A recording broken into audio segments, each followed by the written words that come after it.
Muy buenas, bienvenidos y vamos a retomar lo que vimos en la anterior clase. En la anterior clase estuvimos hablando de los números, los strings y los objetos, ¿recuerdan?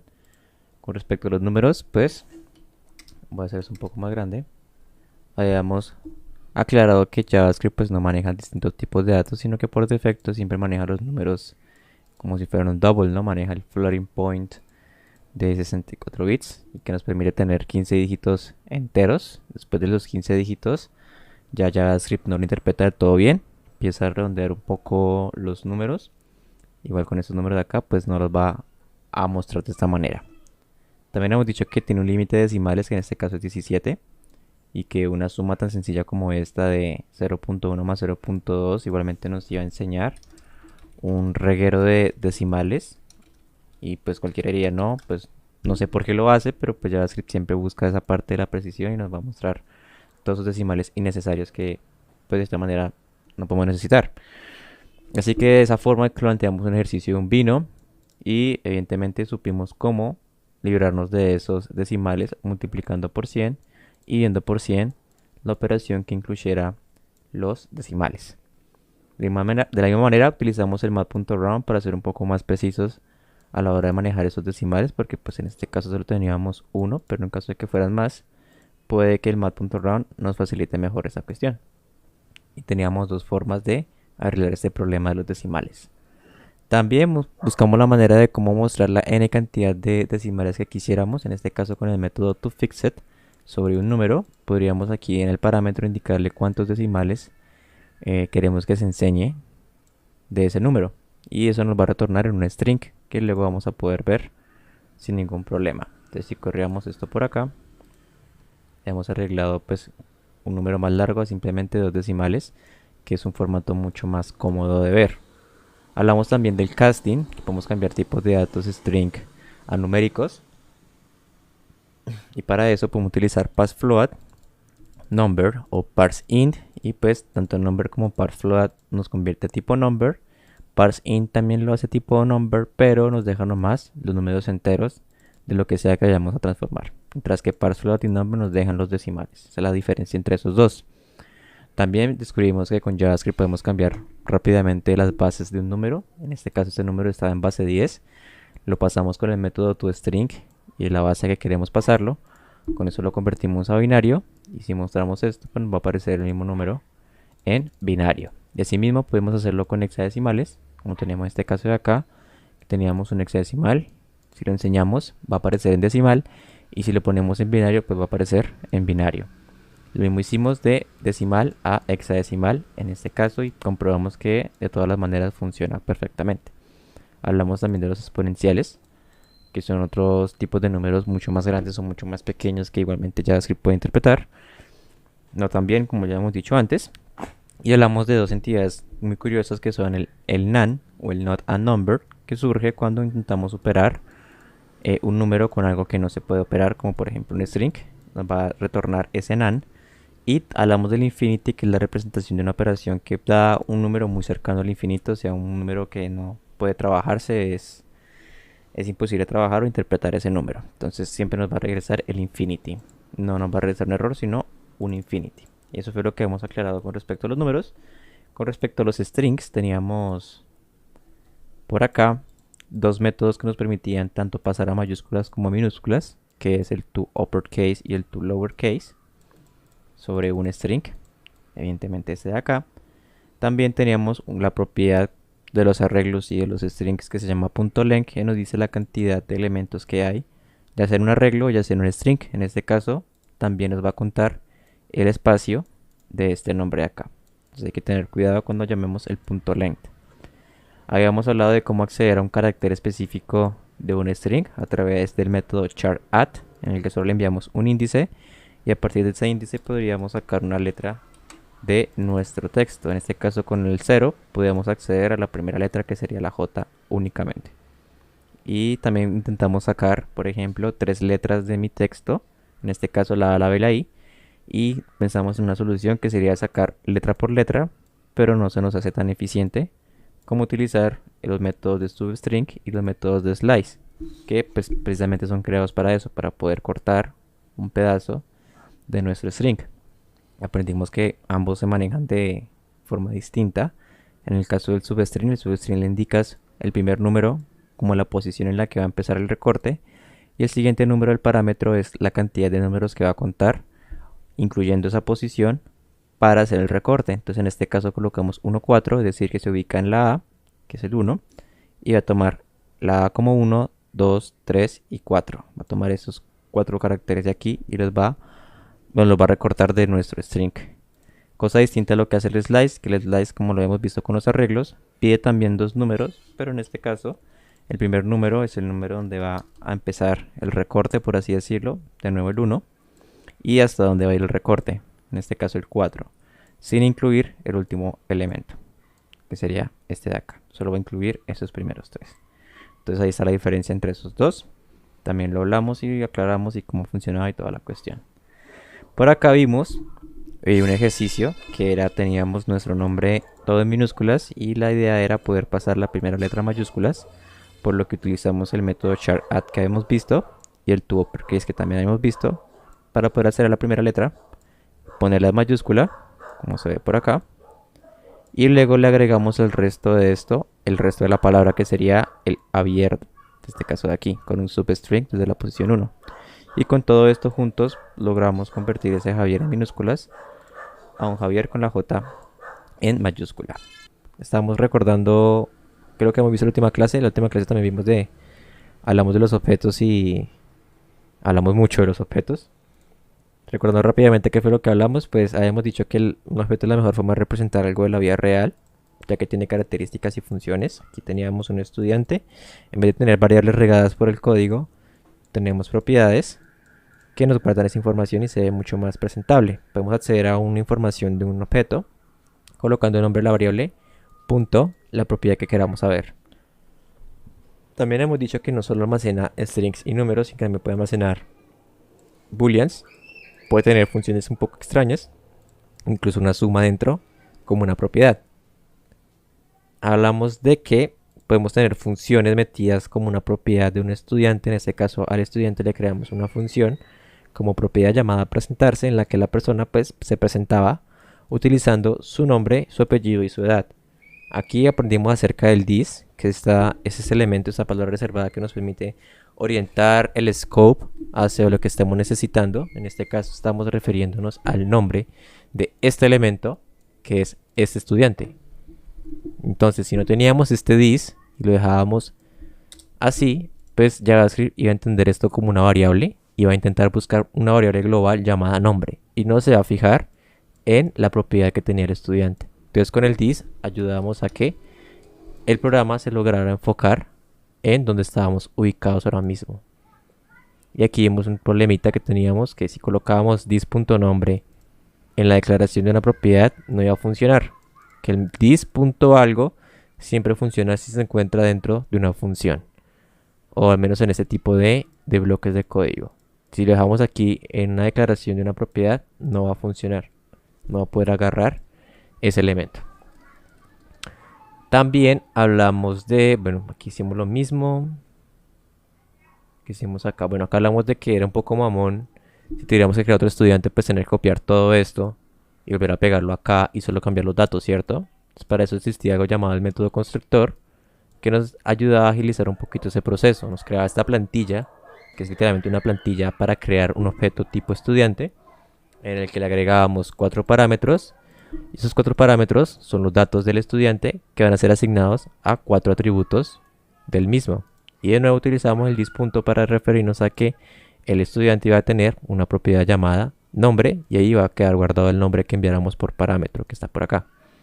Y así nos dimos cuenta que para crear varios estudiantes simplemente teníamos que crear una variable, utilizar la palabra new para instanciar un nuevo objeto.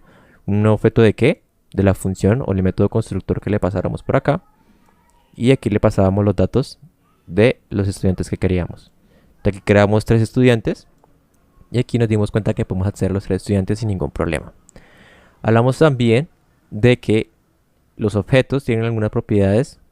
Por ejemplo, en este caso queríamos crear dos números, pero no como números, sino como objetos de tipo número. Y nos dimos cuenta que eso complicaba muchísimo las operaciones con los números. Incluso no podíamos comparar dos objetos aunque tuvieran exactamente lo mismo. Fíjense que tienen exactamente, son la misma cosa y aún así JavaScript no nos permite comparar dos objetos como lo hacía otros lenguajes de programación. Entonces, para poder hacer esto, habíamos dicho que la única forma era pasar ese objeto a un string y eso lo hacíamos a través de Stringify, que es una función que tenían, en este caso, el objeto extrínseco JSON. Solo puede hacer eso y nos convertía un objeto en string y ahora sí podíamos compararlos y saber si eran exactamente iguales. Eso fue lo que vimos en la clase pasada. Y ya, por ese lado, bien ahí. También hablamos de que los objetos pueden ir como parámetros en las funciones. Entonces, por aquí teníamos una función que pasaba el nombre a mayúscula, pero aquí intentamos hacer lo mismo enviando una persona como parámetro, ¿cierto? Entonces teníamos la persona por acá, colocamos un parámetro llamado persona object y podíamos sacar el punto nombre y el punto edad de ese objeto y guardarlos en variables para luego utilizarlos. Y asimismo, recordemos que si el objeto que enviamos por acá no tiene esta propiedad nombre, entonces el método se va a dañar y ese era el riesgo de haber utilizado algo como esto. También hablamos que, voy a comentar esto por acá, hablamos de que existe una forma de crear esto mismo que teníamos acá arriba, mucho más rápido y eficiente, y se llama esto de acá. Eso se llama desestructuración del objeto, que es colocar una variable con esos corchetes y el nombre de la propiedad que queremos sacar de ese objeto. Es una forma un poco más práctica y rápida de hacerlo que haciendo esto, y que es exactamente lo mismo. Esto de acá arriba con esto de acá abajo hacen lo mismo, solo que pues la gente es pupi y le gusta más esa segunda versión. Listo. Y por acá habíamos dicho que tanto se puede estructurar dentro del cuerpo del método como se puede desestructurar en el parámetro del mismo método. Y aquí ya estamos diciendo que por parámetro va a venir únicamente el valor de la propiedad nombre del objeto que enviemos. Y aquí yo le estaba enviando un objeto a este mismo método. Pero este objeto de aquí no tiene la propiedad nombre. Entonces seguramente esto va a tirar error porque el método va a intentar buscar el nombre de este objeto y voilà, ese objeto nomás tiene una edad. Entonces esto seguramente se iba a dañar. Y por acá teníamos otra cuestión de los objetos, y es que los objetos funcionan como los arreglos, o sea, funcionan a través de referencias. O sea que este método de acá, como está modificando directamente la propiedad de su parámetro, que es un objeto, estaríamos modificando el objeto original. Y pues eso es un poco grave. Entonces lo que hicimos por aquí fue crear el mismo método, pero que crear una copia con el campo modificado de ese objeto, que es este objeto de acá. Entonces con el punto, punto, punto y retornando todo este cuerpo de acá, éramos capaces de crear una copia del mismo objeto que venía por parámetro y además podíamos modificarlo sin necesidad de alterar nuestro objeto principal, que era persona. Si corríamos esto, podíamos darnos cuenta que el objeto original era nombre Javier, edad 21, y el nuevo objeto es nombre Javier, edad 22, e incluso le colocamos una nueva propiedad, que es esta misma que está acá abajo. Entonces ahí aprendimos cómo hacer ese tipo de cosas. Finalmente, lo último que hicimos fue crear objetos dentro de un objeto. En este caso teníamos a la variable persona, de nuevo es un objeto, y le agregamos adentro una propiedad llamada hobbies, que también la representamos como otro objeto. Y para acceder a ello simplemente colocábamos persona.hobbies, y si queremos hacer de las propiedades de este objeto hobbies, colocamos de nuevo punto y el que quisiéramos hacer, por ejemplo, artes. Y así podemos saber si la persona dentro de sus hobbies le gustaban las artes, o si queremos conocer todos los hobbies de la persona, simplemente llamamos persona.hobbies y nos va a mostrar evidentemente toda la lista de hobbies que tiene, si le gusta las artes, si no le gusta el deporte, si le gusta la ciencia o no le gusta la literatura. Ahí está. Entonces aquí mismo podemos seguir agregando más, podemos tener otro, y ese puede ser otro objeto que tenga otra cosa, y acá decir hola y agregar otra propiedad, por ejemplo, que diga texto, y ese puede ser otro objeto, y este objeto tiene otro valor, y ese valor le puedo colocar otra vez hola, y así sucesivamente podemos agregar objetos dentro de los objetos cuantas veces queramos, pero pues qué tan práctico sea no estoy seguro. Y eso es todo lo que vimos la clase pasada. perdimos bastante, la verdad. Y ya vamos a terminar hoy con dos temitas ya, son los últimos temas de JavaScript básico. Yo creo que ya con estos 17 temas tenemos conocimiento para trabajar, para iniciar los juegos si queremos, los juegos del proyecto final. Pero sí quiero que estén muy atentos a la clase de hoy porque vamos a estar utilizando mucho esto de la desestructuración y voy a explicarles algo que me preocupa muchísimo de esto. Así que, para empezar, voy a crearme por acá un nuevo archivo, el 16, le voy a colocar Arrow Functions. Vamos a hablar acerca de las funciones de tipo flecha. ¿Qué es esto de las funciones tipo flecha? Es una forma distinta, obviamente, de crear una función. Pues tiene nombre de función, ¿no? Ese Arrow Function no me gusta, voy a colocarle aquí F mayúscula. Listo. Para eso voy a traerles un ejercicio que les voy a hablar de cómo se hace un Arrow Function, pero también les voy a hablar de otro tema que es muy importante.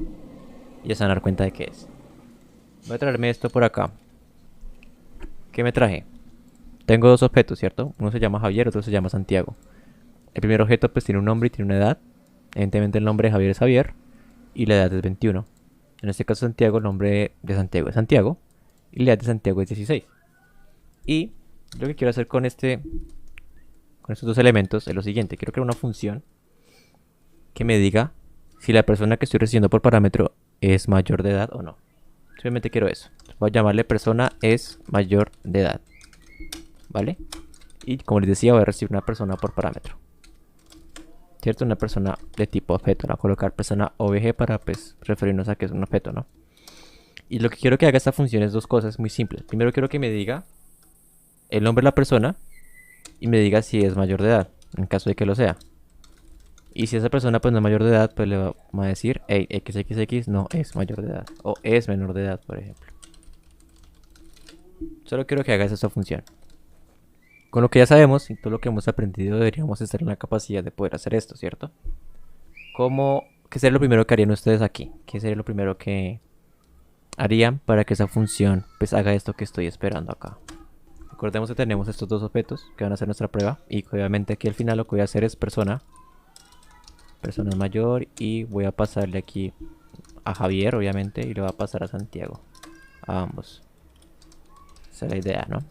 ¿Qué es lo primero que hacemos en esta función para obtener esto? Sí, eso se hace con un método if, ¿no? Listo. Sí, evidentemente tenemos que evaluar que la persona que venga por parámetro, la edad de esa persona, sea pues mayor de 18 años, ¿no? Obviamente lo podemos hacer con un if. Así que pues empecemos entonces con el if. Acá haría un if. Solo son dos condiciones. En realidad solo es una condición que es si es mayor de edad. Entonces podemos hacer un if y un else directamente, ¿no? La condición principal es si la persona es mayor de edad. Entonces, ¿cómo hablamos que la persona sea mayor de edad? Recordemos que tenemos un objeto. Puedes colocar el nombre y decir si es mayor o igual a 18. O sea, no ¿El la nombre de variable. qué? Pero no sé si El nombre del parámetro. el nombre de la variable, pero no. O sea, Exacto. Si listo. Javier es, si Javier es mayor o igual a 18. No, no podemos colocar Javier porque la idea es que Javier llegue por parámetro, ¿no? Sería utilizar el parámetro directamente. Y tú quieres colocar acá si es mayor o igual a Ah, 18, ¿cierto? O sea, es persona ah, punto objeto, o sea, persona objeto punto edad, creo que era así. Exacto, tenemos que acceder a la edad de la persona. Si hubiéramos dejado nomás persona objeto, pues no hubiera podido hacer esta comparación porque esto es un objeto y esto es un número. Lo que queremos comparar aquí es la edad de nuestra persona, cualquiera que venga, si es mayor o igual a 18, ¿cierto? Entonces, bien Brainer por ahí y bien Mate también por ese lado. Ahí se complementaron la respuesta. Listo, ya tenemos la condición. Si persona punto de edad es mayor a 18 años, mayor o igual a 18 años, pues aquí voy a decir que esa persona es mayor de edad. Entonces aquí hago un console.log, ¿cierto? Que me envíe un mensaje que diga, obviamente, el nombre de la persona es mayor de edad. Entonces recordemos que para hacer ahora el nombre de la persona colocamos persona object.nombre, que es el mismo parámetro de acá. El parámetro de ahí, punto nombre, es mayor de edad. Y lo mismo en caso de que no, Pues, si esto no se cumple, significa que la persona pues no es mayor de 18 años, entonces es menor de edad. Colocamos lo mismo, simplemente cambiamos aquí esto, ¿cierto?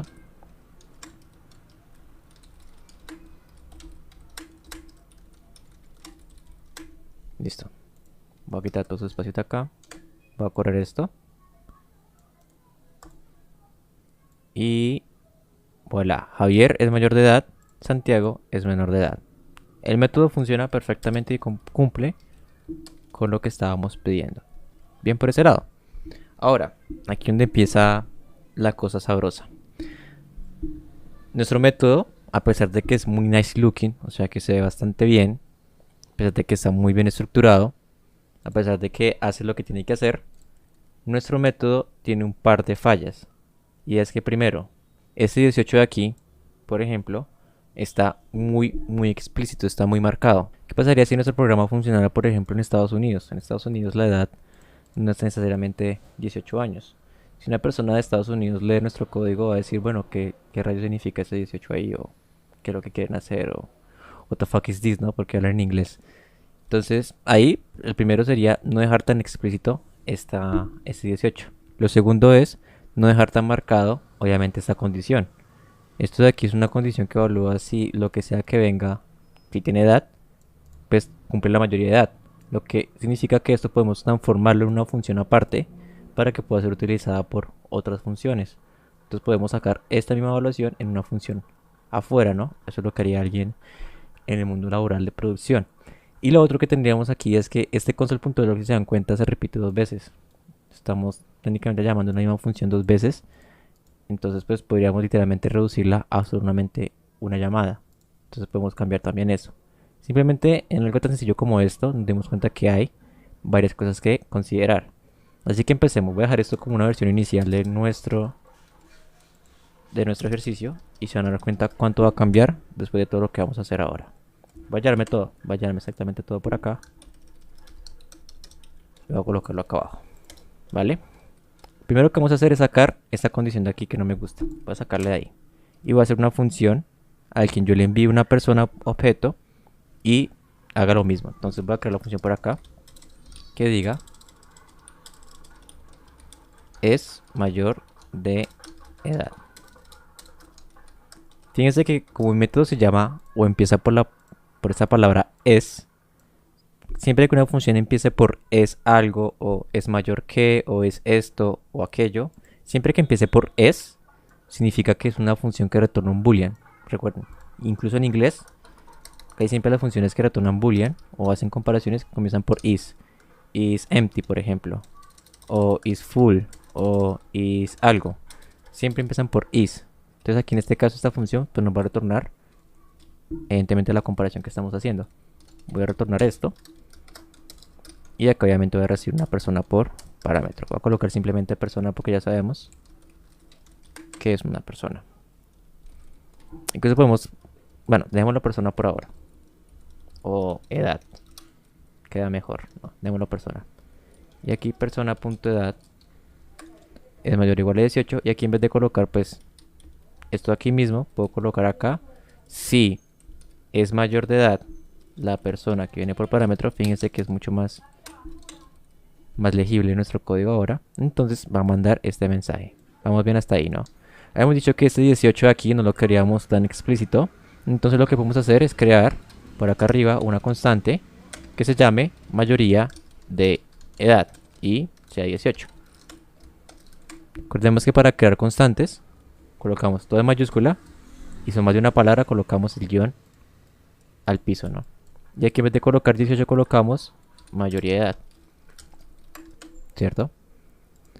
Entonces de nuevo nuestro código empieza a ser más legible. Dice que si la persona punto de edad, si la edad de la persona es mayor o igual a la mayoría de edad, entonces ahí sí funciona el método. Y fíjense que poco a poco se hace más legible esto. Igual si la persona, sigamos cambiando las reglas del negocio, digamos de hoy a mañana el gobierno dice que la mayoría de edad es a partir de los 17 o a partir de los 21, pues no tenemos que cambiar ese 18 en todas las partes del código, sino que simplemente lo cambiamos aquí. Colocamos 21 y ya está. Se soluciona el problema. Así de sencillo. Entonces es una muy buena práctica hacer ese tipo de cosas. Obviamente dejarlo como una constante. Bien hasta ahí. Ahora sí empecemos con la salsa de los arrow functions. Tengo esta función, ¿cierto? Y fíjense que mi función es una función bastante sencilla. Es muy sencilla porque lo único que hace es recibir algo, hacer algo, sacarle la edad, y a esa edad compararla con esto y retornarme eso. Esto yo lo puedo transformar en un arrow function sin ningún problema. ¿Cómo lo transformo? Voy a dejar aquí abajito y lo voy a hacer acá arriba.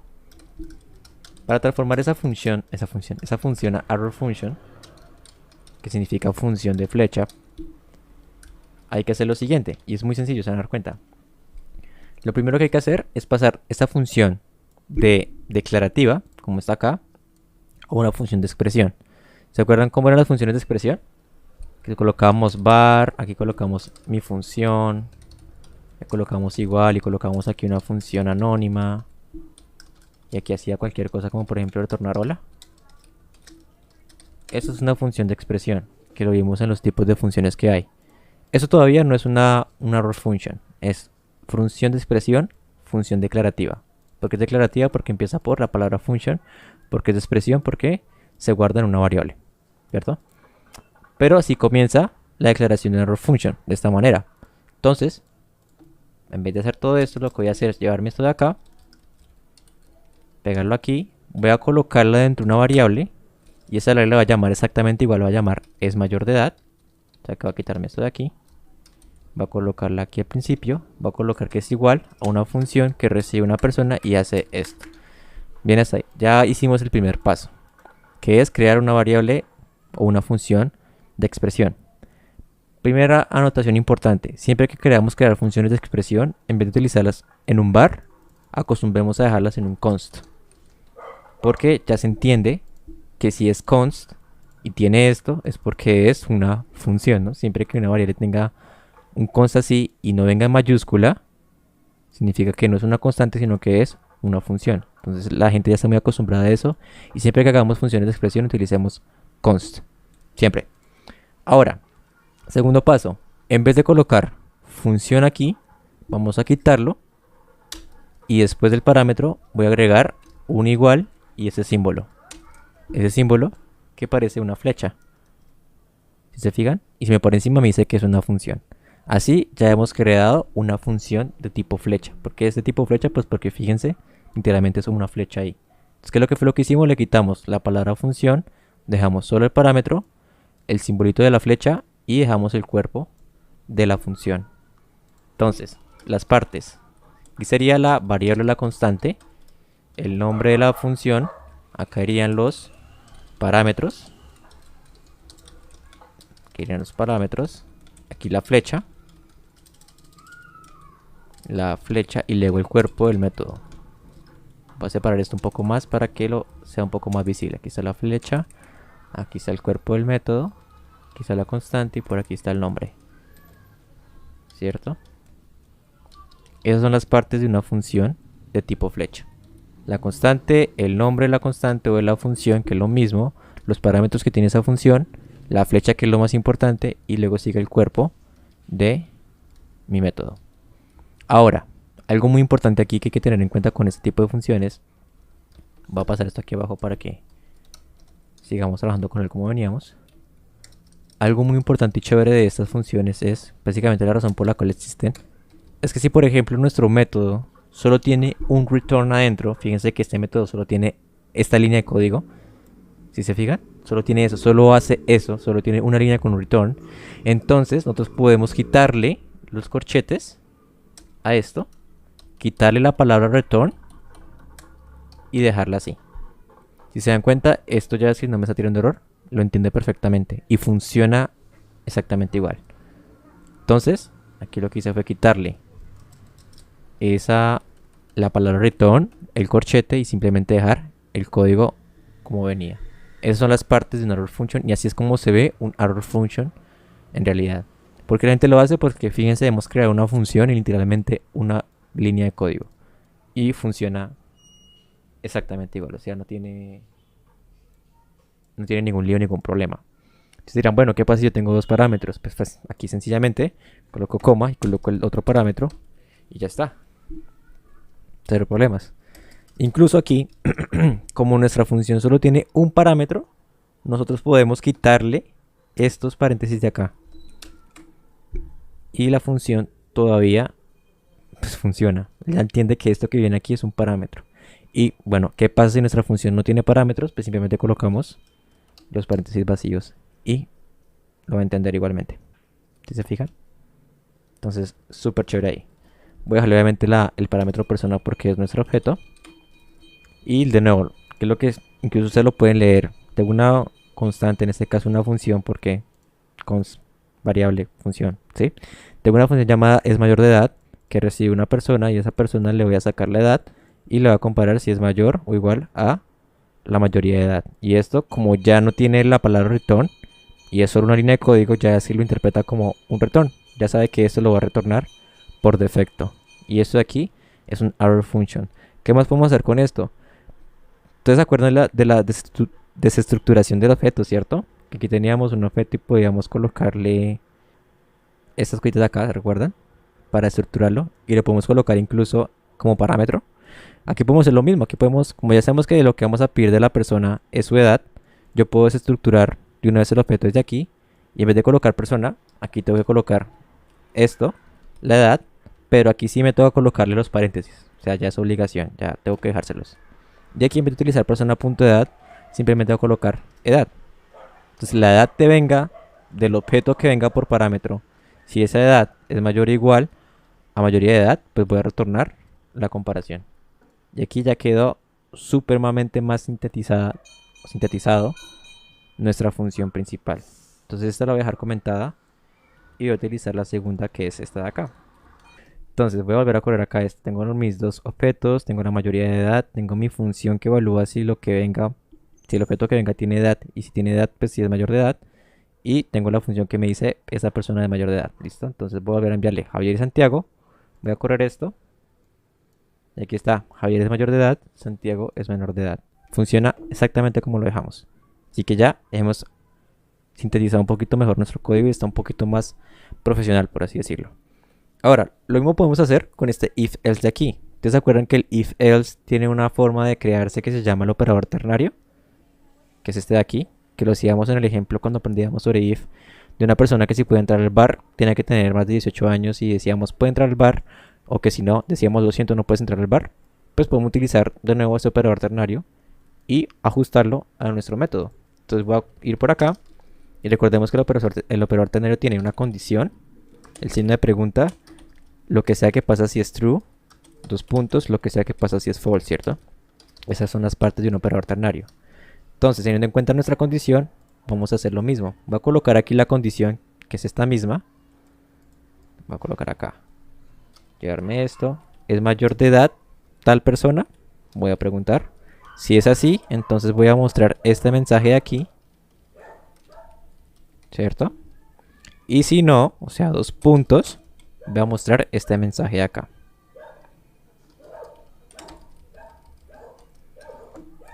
¿Cierto?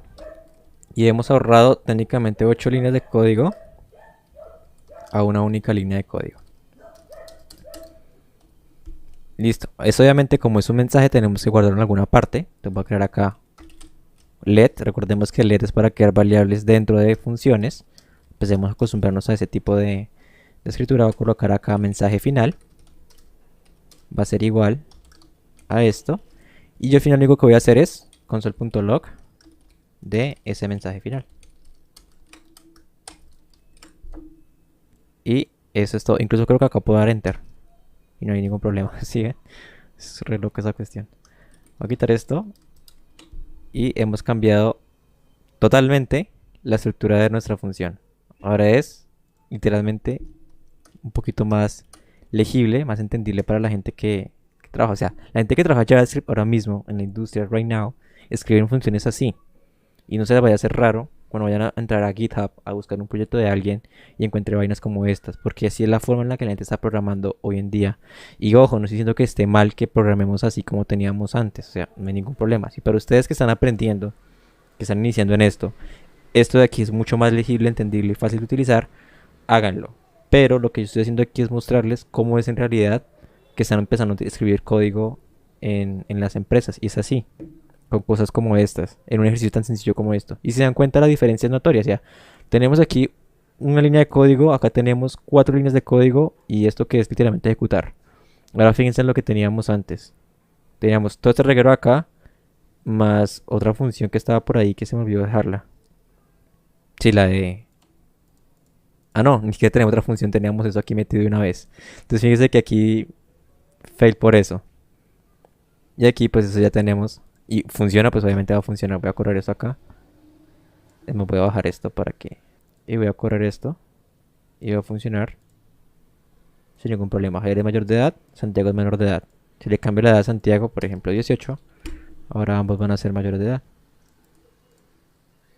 Ahí está, Javier es mayor de edad, Santiago es mayor de edad. Entonces aquí, aparte de enseñarles cómo era que se hacía una función de tipo flecha, era también enseñarles cómo pueden literalmente cambiar de un contexto de este a un contexto como este, la gente en realidad, y así es como se usa y así es como se está manejando. Entonces para que nos vayamos acostumbrando, ¿no? Para que vayamos practicando un poquito cómo hacer esto. Ustedes son conscientes de que, bueno, si mi método solo hace una cosita, pues puedo convertirlo en una error function y pues se puede ver mejor o puede ser más entendible. Que obviamente si estoy manejando números, pues espero que no sean números mágicos, ¿no? Que no sean números flotantes, sino que sean números que tengan un valor. Por ejemplo, aquí la mayoría de edad. Digamos, si manejando un año, pues en vez de colocar 365 días, voy a colocar una constante que diga días del año y coloco 365. Entonces, eso es para que pasamos a tomar esas buenas prácticas de programación y empecemos a escribir código de esta manera. Y como les digo, está bien que no lo entiendan ahora. Si les sirve mejor así, háganlo así. Estamos aprendiendo. Pero en algún momento de sus vidas vamos a tener que pasar a funciones como estas. Y a mí me costó porque en la universidad me tocó pasar. Literalmente estamos aprendiendo Spring Boot, que es una herramienta para crear APIs y toda la cuestión. Y Spring Boot maneja muchísimo programación funcional y muchísimo de estas funciones así. Y yo venía acostumbradísimo y remañoso a utilizar funciones así. Y me tocó empezar a hacerlas así. ¿Por qué? Porque la herramienta me lo pedía. Entonces, esto no es algo que sea único de JavaScript, eso ya lo están empezando a implementar en otras herramientas. Entonces, tengámoslo muy presente. Les voy a dejar esto obviamente en el repositorio para que lo estudien y lo prueben. Pero si se dan cuenta no es tan grave como parece. La idea es que lo practiquen muchísimo. Ahora, el último tema que les voy a explicar, y literalmente es el último tema respecto a JavaScript básico. Ya literalmente hemos pasado por muchos temas, hemos pasado por 16 temas y ahora uno más. El último tema que les voy a explicar, en lo que nos queda de tiempo, son los métodos de los arreglos. Voy a colocar acá 17 array methods. Sí, .js. Entonces, así como los números tienen métodos, los strings tienen métodos, los objetos tienen métodos, también los arreglos cuentan con un par de métodos para facilitarnos algún par de tareas. Sobre todo cuando nuestros arreglos tienen objetos. Voy a traer por acá una lista de estudiantes. ¿Vale? Voy a quitar primero todo esto para que sea un poco más legible. ¿Qué tengo en mi lista de estudiantes? Fíjense bien. Es un arreglo porque tiene los corchetes cuadrados, ¿cierto? Corchete cuadrado significa que es un arreglo. Esto de aquí es un elemento de mi arreglo y mi elemento es un objeto. ¿Qué en el objeto? Hay una persona de nombre Javier con edad de 16 años y con una nota de 4.5. Entonces ya es entendible que lo que tenemos es un estudiante y que ese estudiante tiene una nota, puede ser en X materia, y en este caso pues la nota de esa persona es 4.5, ¿cierto? O sea, bien, está pasando la materia. Asimismo, yo he decidido crear por acá otra serie de alumnos o estudiantes. Aquí está Laura, Kevin, Valentina, Santiago, Edward. Todos tienen edades variadas, no pasan de los 23 años y no son menores de 16 años, al parecer. Y pues también tienen varias notas, ¿no? Tienen un 4, un 3.2, tienen un 5 por acá, este saca un 1.2, saca un 2.3, un 4.8. Hay tantos 5 como gente que perdió la materia, ¿cierto? Eso es lo que tenemos por ahora para trabajar. Entre más datos hayas en un arreglo como este, pues es mucho mejor utilizar los siguientes métodos que les voy a enseñar.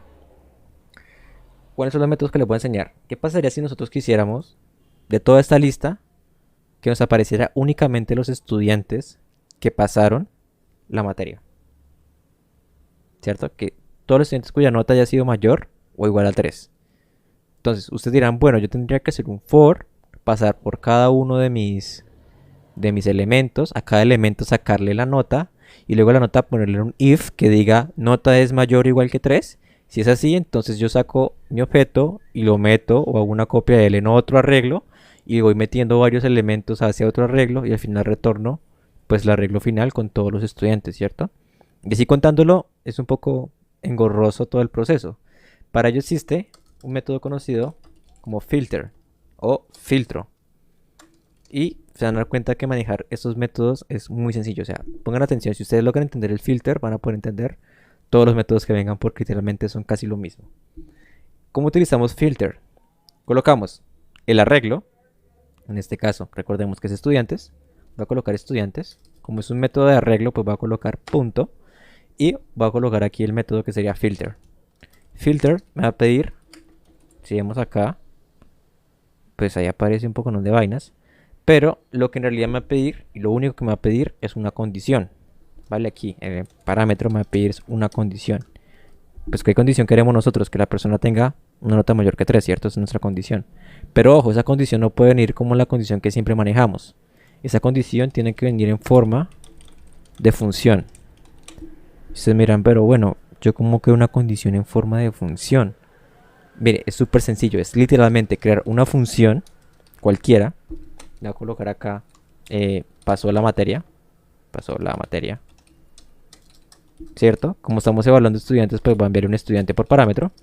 Y lo único que va a hacer esta función es evaluar pues, la condición que queríamos, ¿no? Que estudiante.nota sea mayor o igual que 3. Y eso me lo va a retornar.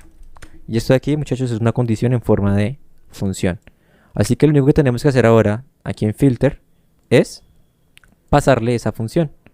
Voy a quitar esto y le voy a colocar pasó la materia. Ojo, aquí tiene que ir sin los paréntesis. Porque si lo hacemos así, estaremos ejecutando. La idea es que solo sea así, sin los paréntesis. Que sea de esta manera. Entonces, filter por defecto, como sabe que lo que él tiene de parámetro es una función, por defecto lo que va a hacer es recorrer cada uno de esos elementos y a cada uno lo va a enviar por parámetro a nuestra función. Es por eso que nuestra función tiene el parámetro estudiante. Entonces filter va a enviar a Javier, Javier va a entrar por acá, le sacamos la nota a Javier, si la nota de Javier es mayor que 3, entonces esto va a retornar true, y si retorna true, entonces el mismo filter lo va a agregar en una lista por allá que él va a manejar. Así de sencillo. Entonces filter nos va a generar una nueva lista. Como nos va a generar una nueva lista, yo por acá voy a crear una variable llamada estudiantes que pasaron. Y al final lo que voy a hacer es mostrar esa lista. Console.log de estudiantes que pasaron. Y voy a correr esto por acá. Y eso es todo, muchachos. Aquí tenemos la lista de estudiantes de todo ese reguero de aquí. Eso de aquí son los estudiantes que pasaron con una nota mayor o igual a 3. Si se dan cuenta, fue súper sencillo. No tuvimos que hacer todo lo que hemos dicho al principio, sino simplemente utilizar esta función de aquí y ya está. Entonces aquí está Javier con nota de 4.5 obviamente. Por ejemplo, por aquí estaba Santiago que sacó 2.3 y pues evidentemente Santiago no está en esta lista porque no pasó. Y si dan cuenta es súper fácil de utilizar. Esta es una forma de hacerlo, de literalmente crear la función por fuera y colocarle aquí el nombre de la función. Esto tiene un segundo sabor y lo voy a colocar acá. Una segunda forma de hacerse. Aquí está la primera forma. Y la segunda forma pues es incluso más sencilla que la segunda forma es más sencilla que la primera forma. Simplemente, en vez de crear esta función aquí afuera, lo que hacemos es crear una función anónima adentro del parámetro. Entonces, ¿qué hacemos? Quitamos esto. Chao. Quitamos el nombre de nuestra función. Chao. Copiamos esto y lo metemos acá. Y voilà. Hemos creado una función anónima dentro del parámetro. Y si lo corremos va a funcionar exactamente igual. Vamos a hacer la función anónima desde cero para que no se vea tan brusco. Entonces, ¿qué hacemos? Tenemos filter, ya conocemos la condición. La condición es que estudiante.nota sea mayor o igual que 3, ¿cierto? Esa es la condición que queremos evaluar. Entonces aquí dentro de filter colocamos función. Como es una función anónima, simplemente colocamos función y paréntesis. Abrimos el cuerpo. Ponemos la condición. Necesitamos estudiante, ¿no? Estudiante. Recuerden que el filter nos pasa algo por parámetro. Entonces tenemos que colocar aquí el parámetro. Estudiante. Y aquí colocamos estudiante.nota mayor o igual que 3. Y ya está. Ya hemos creado la función anónima metida como parámetro de el filtro. Y como les digo, va a funcionar sin ningún problema. Va a funcionar exactamente igual. ¿Lo quieren comprobar? Vamos a comprobarlo. Voy a comentarles esto. Solo tenemos esta función de aquí. Voy a correr todo. Y ya está. La misma lista que teníamos antes. Funciona igual. Entonces ustedes miran, ¿cuándo utilizó la primera forma o cuándo utilizó la segunda forma? Pues hay gente que recomienda muchísimo utilizar la primera forma porque esa función la van a poder utilizar, como les digo, en otros métodos. Van a poder llamarla. El problema de utilizar esa función aquí, anónima, es que solo se creó específicamente para correr en esa parte del código. Entonces, pues, la única diferencia en realidad. A mí me gusta más crearlas así anónimas que crearlas aquí por fuera. Pero pues hay gente que recomienda más crearlas por fuera, pues como les digo, para poder utilizar esa función, no únicamente aquí, sino en otros filtros o en otras partes. Entonces esa es la diferencia entre esas dos.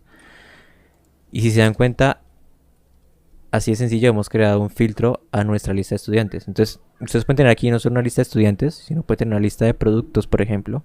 Y quieren saber qué producto cuesta más de 5.000 pesos, pues adivinen qué tienen que hacer. Lo mismo que hemos hecho acá. Así de fácil. Y entonces aquí de tarea les voy a dejar algo. Van a crear o van a sacar la lista de estudiantes que perdieron la materia. Esa es la tarea para ustedes. Pueden incluso utilizar esta misma función que está acá, pueden negarla, pueden volver a hacerla. Esto es lo que tienen que hacer. Sacar la lista de estudiantes que perdieron la materia. Está muy fácil, o sea, literalmente podemos hacerla ya, pero pues no importa, es para que lo intenten. Ya aprendimos cómo hacer el filtro. Aquí no simplemente puede ser igual a 3, puede incluso colocar igual a 5 y tener toda la lista de estudiantes que sacaron únicamente 5. Ustedes pueden probar ahí varias cositas. Tiene muchos sabores esto. Lo segundo que les voy a enseñar, voy a volver a sacar aquí la lista. Y es un método que se conoce como map. El método map, de la palabra mapeo, nos va a permitir, por ejemplo, modificar ciertos campos de nuestra lista o incluso sacar únicamente un valor. Digamos que queremos únicamente la lista de nombres de nuestros estudiantes o queremos que aparezcan los nombres de los estudiantes pero en mayúscula, por ejemplo. Incluso podemos decir, listo, yo tengo mi lista de estudiantes original, yo quiero crear una copia de esta lista de estudiantes así como petos, pero modificar únicamente su nombre y ponerlos en mayúscula. O sea que esto es exactamente igual, solo que con el nombre en mayúscula. Sería, digamos que el ejercicio. Lo que hacemos es lo mismo, es literalmente casi lo mismo. Estudiantes, que es nuestro arreglo, .map, que es la función, y de nuevo, esa nos va a pedir una función anónima que haga lo que nosotros necesitemos. Entonces la va a crear por fuera en este caso. No, hagámosla. Sí, hagámosla por dentro, mejor. Voy a crearla acá de una vez. Función anónima. Abro corchetes. Obviamente le tengo que pasar a un estudiante. Y fíjense bien lo que va a pasar acá. Yo quiero retornar una copia con la lista de los nombres de mis estudiantes, pero en mayúscula. Lo quiero. La misma lista, pero con los nombres en mayúscula. Entonces, ¿qué deberíamos hacer? Pues, evidentemente, estudiante.nombre.toUppercase, ¿no? Claro, esto podríamos hacerlo, ¿no? O podríamos dejar esto en una variable que diga, por ejemplo, nombre en mayúscula. Va a ser igual a el estudiante que viene por parámetro. Le saco el nombre y lo pongo en mayúscula. Si ya sabemos cómo hacer eso. Y aquí retorno el nombre en mayúscula. Y ya. ¿Cierto? Entonces fíjense en esto. Quiero que se concentre muchísimo en esto de acá. ¿Por qué? Voy a colocar ojo. ¿Por qué eso es tan importante? El return del método map es lo más importante del método. Ya les voy a explicar porque voy a crear con una lista llamada nombres en mayúscula. O estudiantes en mayúscula. No, nombres en mayúscula. Y voy a colocar acá en console.log de nombres en mayúscula. ¿Vale? Voy a mostrar la lista. Voy a correr esto. Y por acá, voilà, tenemos un arreglo con literalmente los nombres de todos mis estudiantes en mayúscula. ¿Es lo que queremos? No del todo. Si hemos logrado una parte, hemos logrado pues tener los nombres en mayúscula, pero lo que yo quería era una copia, ¿no? Lo que yo quería es que parecieran como objetos. Y si aquí está, como les decía, lo más importante. Si lo que estamos retornando en nuestro mapeo es un string, fíjense que mi variable es un string, significa que la copia que estoy generando va a ser únicamente de puros strings. ¿Vale? No tiene sentido alguno que lo metamos en una variable y retornemos esa variable porque el retorno de esto es un string, así que el resultado de mi mapeo va a ser puros strings. ¿Vale? Tengan muy en cuenta eso. Si yo quiero que me retorne un objeto, pues lo que yo hago aquí es simplemente colocar estudiante.nombre.toUpperCase y luego retorno pues el estudiante, ¿no? Que es el objeto que viene por parámetro. Entonces le modifiqué el nombre, estudiante.nombre.toUpperCase y le puse o lo retorné. Vamos a correr esto a ver qué pasa. Plim, plom, plim, plom. Y no pasó absolutamente nada. ¿Por qué no pasó nada? Porque yo no estoy modificando, o el cambio que estoy modificando no lo estoy haciendo en el parámetro o en el campo del estudiante, del nombre digo. Entonces tengo que colocar estudiante.nombre va a ser igual a estudiante.nombre.toUpperCase. Ahora sí, estoy modificando el campo con este cambio de aquí en mi estudiante y ahora estoy retornando mi estudiante. Voy a volver a correr esto y ya me aparece la lista de estudiantes como objetos con el nombre únicamente modificado en mayúscula. Pero, ojo ahí, esto sigue estando mal.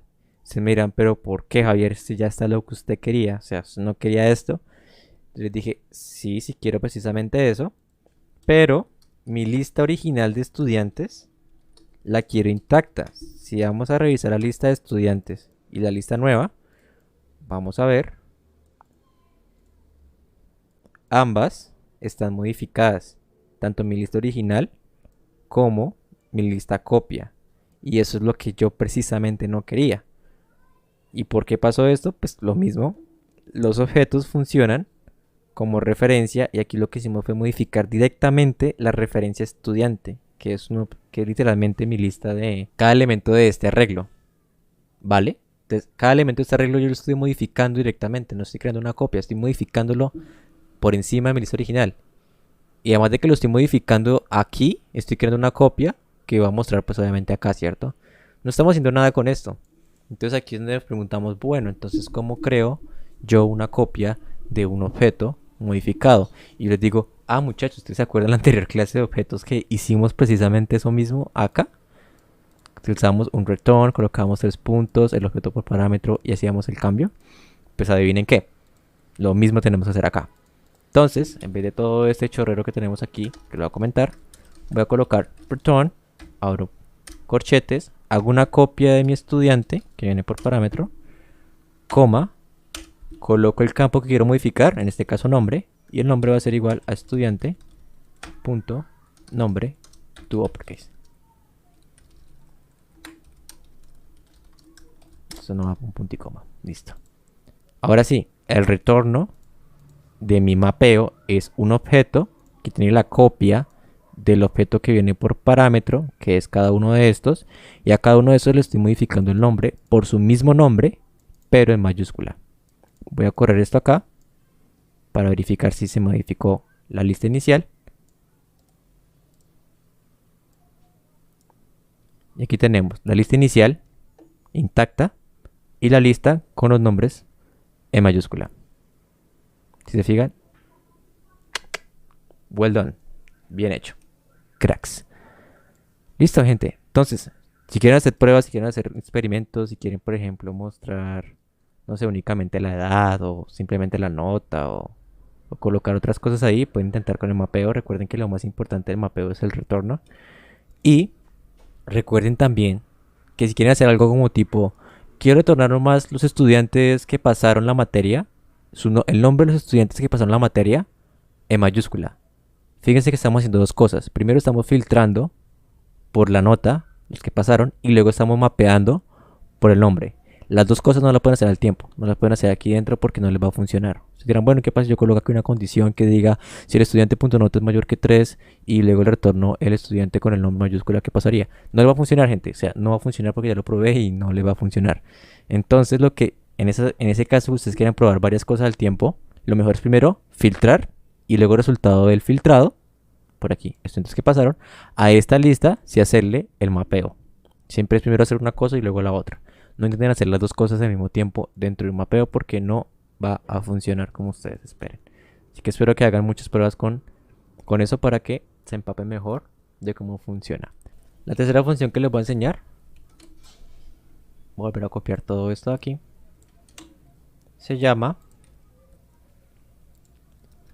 reduce. Te dirán, reduce, what the fuck. Sí, bueno, reduce hace algo muy interesante. ¿Qué pasaría si nosotros quisiéramos, por ejemplo, reducir todo nuestro arreglo a únicamente una suma de todas las edades de mis estudiantes? Yo quiero saber cuánto es la suma de todas esas edades. O la suma de todas las notas, por ejemplo. Uno diría, bueno, yo haría un for, yo recorrería a cada uno de mis estudiantes. A cada estudiante le saco la nota y la voy metiendo en una variable que se vaya acumulando, obviamente. Y al final muestro la variable, ¿cierto? Pues mire, vamos a hacer eso mismo acá para que nos quede más claro. Se llama sumar edades, ¿cierto? Voy a llamarla así. ¿Qué es lo que voy a hacer en sumar edades? Pues voy a crearme aquí una variable que va a ser la suma total, ¿no? Lo que hemos dicho del acumulador. Lo voy a dejar en 0. Voy a recorrer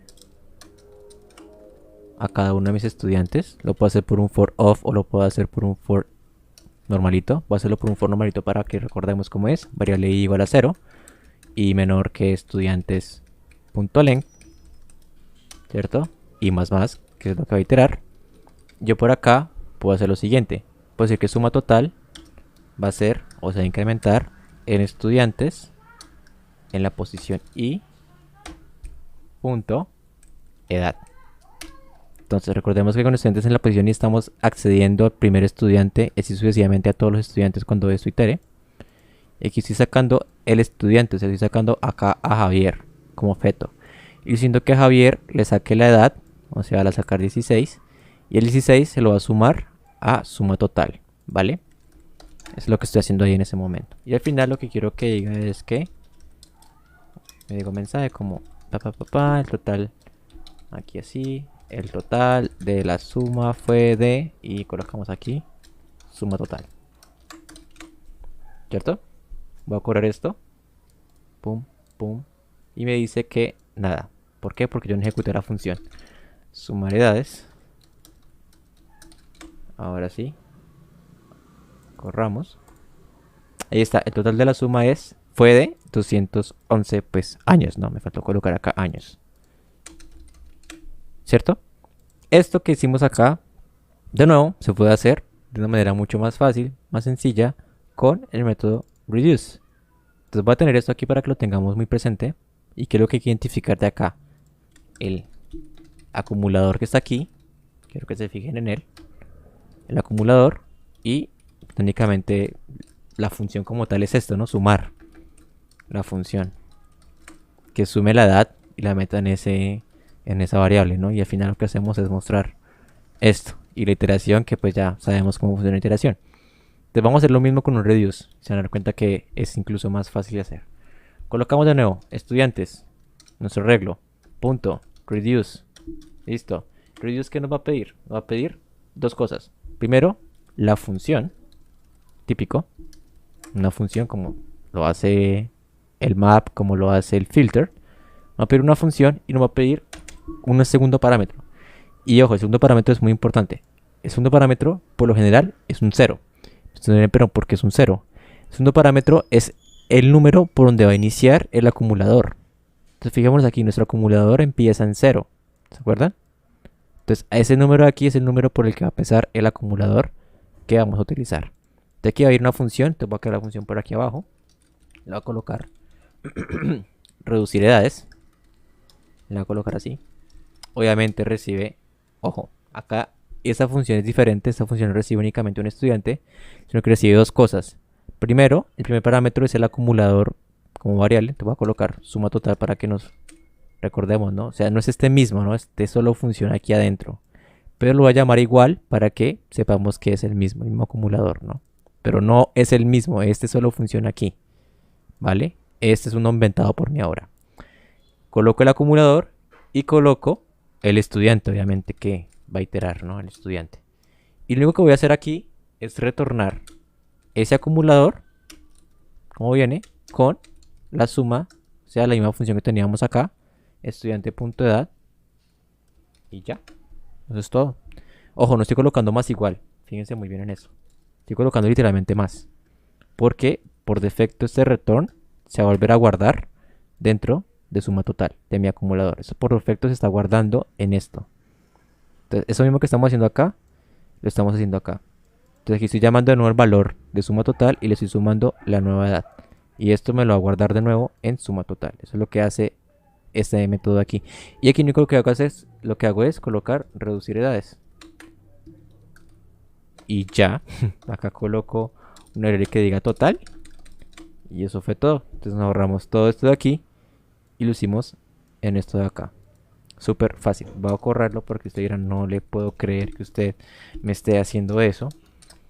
Yo le voy a decir sí, sí estoy haciendo eso. Voy a mostrar el mensaje de esta función y voy a mostrar el mensaje de esto para que se den cuenta que va a dar lo mismo la suma. Aquí está, el total de la suma fue 211 años, igual aquí está el 211 del método reduce. Si coloca por ejemplo 50, estaría como empezando desde 50, ¿no? Y aquí ya no me iría 211, sino que me iría 261, ¿cierto? Pues vamos a correr. Recordemos que puse el 50 es en el reduce, ¿no? Recordamos aquí hay un 0 porque donde empezaba el acumulador. Ya no quiero que empiece en 0, ahora quiero que empiece en 50, es lo que estoy cambiando. Y ahora me tiene que aparecer 261. Ahí está, 261. Entonces fíjense que simplemente con entender eso ya hemos avanzado un chingo en código de programación. Está súper chévere esa cuestión. Listo. Ya que tenemos 10 minutos, los últimos dos métodos que les voy a enseñar hoy son literalmente súper fáciles de entender. O sea, si entendieron el filter, si entendieron el filter, ya entendieron estos dos métodos que vienen, porque se parecen muchísimo. El primero de ellos se llama find. Find es un método que curiosamente funciona igual que el filter. Tenemos estudiantes, ¿no? Punto find. Y digamos que yo quiero encontrar, recordemos que find significa encontrar. Quiero encontrar al estudiante que tenga 5, estudiantes que tengan 5, ¿no?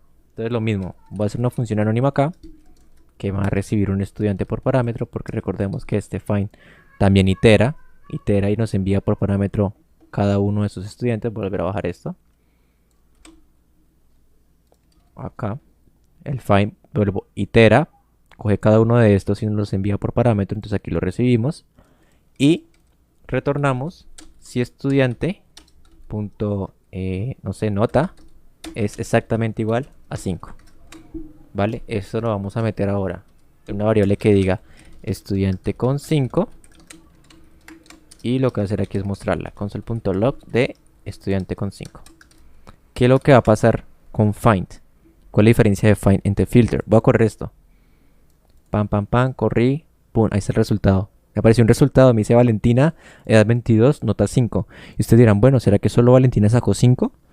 No, fíjense que Valentina sacó 5 y Jorge también sacó 5. Se dirán, bueno, ¿y qué pasó con Jorge?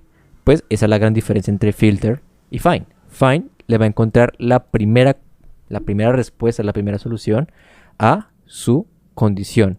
En cambio, el filter le va a mostrar todos los que cumplan con esa condición. Si pasáramos esta misma condición por un filter, nos va a aparecer todos los estudiantes que sacaron 5. Fíjense, tanto Valentina como Jorge. Pero, como utilizamos find, él solo nos va a mostrar la primera coincidencia. O sea, la primera persona que haya encontrado con nota 5. Esa es la única diferencia que hay entre filter y find. ¿Cuándo se utiliza uno, cuándo se utiliza el otro? Pues depende. Depende mucho del caso. Listo, eso era todo con el find. Y ahora el último que les voy a explicar se llama sum. Y de nuevo, súper sencillo de entender. Simplemente colocamos estudiantes.sum. De nuevo pasamos una función que diga, por ejemplo, lo mismo. Él va a iterar, va a pasar cada estudiante por parámetro. Va a colocar acá el parámetro estudiante. Y la condición que yo quiero que sum me evalúe es que me retorne si estudiante.edad es mayor o igual a 18. ¿Qué estoy haciendo ahí? Estoy verificando si hay alguien de mi lista de estudiantes que es mayor de edad. Además, que tenga 18 años, ¿sí? Que sea exactamente con 18 años. Voy a preguntar en sum. Y aquí me va a dar un resultado. Quiero que se fijen en el resultado que me va a dar sum. ¿Vale? ¿Qué es lo que hemos hecho? Tenemos la lista de estudiantes, utilizamos sum. ¿Cuál es mi condición? Que el estudiante tenga 18 años. Voy a correr esto acá y él me va a decir nada porque yo no he mostrado el resultado. Console.log de resultado. Ahora sí. Voy a correr esto acá. Y voilà, me dice true. Yo quedé como, ¿qué? True. Lo que hace sum es decirme, hey, en su lista de estudiantes sí hay alguien que tenga 18 años precisamente. Y ya. Eso es lo único que está diciendo. Solo nos va a decir true o false dependiendo de la condición. Entonces, por ejemplo, yo quiero saber si hay alguien de mi lista que tenga 5 años. Pues bueno, obviamente no va a haber alguien que tenga 5 años acá. Pero, pues obviamente el sum va a verificar igualmente. Y nos va a decir false. Va a decir, hey, en tu lista no hay personas que tengan exactamente 5 años. Y esa es la utilidad del sum, que nos da como ese preview. Nos dice, sí, puede que tu consulta tenga respuestas o puede que tu consulta no tenga ninguna respuesta. Eso es lo que hace el sum. Y recordemos rápidamente que hemos aprendido a filtrar por una condición nuestra lista de elementos. Hemos aprendido también cómo mapear, es decir, cómo modificar y generar copias de nuestra lista con lo que queramos. Hemos aprendido acerca del reduce, que nos permite generar funciones que reducen literalmente nuestra lista a una operación. En este caso sumamos las edades, podemos sumar todas las notas, por ejemplo. Y aprendimos por acá que el find, a diferencia del filter, solo regresa a la primera respuesta que encuentre a nuestra condición. Y el sum nos dice si nuestra condición o lo que estemos buscando se encuentra o no dentro de nuestra lista. Ya con estos métodos tenemos más que suficiente para trabajar con lo que se venga. Recordemos que ya hemos terminado con JavaScript Basic, con todos estos 17 temas que están acá. Ya tenemos más que suficiente para poder empezar a trabajar con, digamos, el proyecto de DevTools, que es el Among Us, o con cualquier otra cosa que se nos ocurra. Ya sabemos manejar strings, ya sabemos manejar números, ya sabemos manejar arreglos, ya sabemos manejar objetos, ya sabemos utilizar if, tenemos cómo hacer loops, tenemos cómo utilizar los operadores. Ya tenemos todo lo que necesitamos. Lo que queda ahora es empezar a practicar. Las siguientes clases van a ser JavaScript pues, de nivel medio. Vamos a aprender a utilizar cómo graficar cosas en JavaScript. Literalmente cómo hacer cuadrados, círculos y cosas así. Vamos a aprender acerca de programación orientada a objetos en JavaScript. Vamos a aprender cómo se hace una clase en JavaScript y cómo cambiaría las cosas ahí. Y lo último que vamos a aprender con respecto a JavaScript va a ser asincronismo, que es uno de los temas un poco más complejos de trabajar. Pero pues esos son los 3 temas que nos quedan de JavaScript nivel medio. Y ya después de eso, todas las clases que queden, vamos a revisar React, cómo crear una aplicación en React, cómo crear un componente en React y qué es eso de los componentes y cómo funcionan. Y ya con eso terminaríamos técnicamente nuestra segunda etapa. Ya nos quedaría presentar el proyecto final y nos veríamos el próximo año para completar el curso de React.js como debe ser, o sea, con todas las de la ley. Entonces nada, muchachos, espero que hayan entendido estos temas, estos métodos de acá. Les recomiendo que de nuevo revisen el código, hagan muchas pruebas locas. Y si quieren agregar más estudiantes, agreguen más estudiantes. Si quieren agregar una característica, por ejemplo, que diga true o que diga false, como está matriculado, por ejemplo, habíamos dicho antes, y quieren hacer pruebas ahora con true y con false, como para saber toda la lista de estudiantes matriculados, pueden hacerlo. O sea, esto es de ustedes y ustedes pueden practicar cuando quieran con él. Y si no es más, muchachos, que coman rico y a ver Pasión de Gavilanes.